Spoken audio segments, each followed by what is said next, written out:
ko kayo dahil kasi ganito yung kilikili mo dahil. Turn off. Tapos mababas pa. Oo, ito ay walang amoy. Maputi pa. Oh, tugs, tugs, tugs, tugs, tugs, tugs, tugs, tugs, tugs, tugs.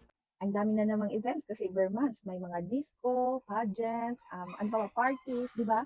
Pero, dahil, paano tayo makaka-aura nito dahil kung ganito yung kilikili natin?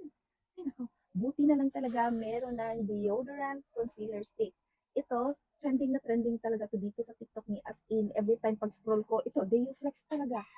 Ito kasi deodorant na nga siya, so less pawis, plus walang amoy, amoy putok yung mga kilikili natin, plus concealer pa siya. So matatabunan talaga yung mga chismis sa kilikili natin, full coverage pala siya, and available siya in two shades, cool tsaka neutral. So kahit ito yung, ano ko, yung shade ko, lalagyan natin, itatry natin tong neutral shade. Yung nalagyan ko na kasi ito, and tingnan nyo. Pagkatapos nito, lagyan natin ng pulbo, tsaka pagkatapos i-setting spray para anti-hulas yung setting spray and pang ano ba, pang matagalan siya. Oh, ganito siya. Plus waterproof na rin pala siya ha.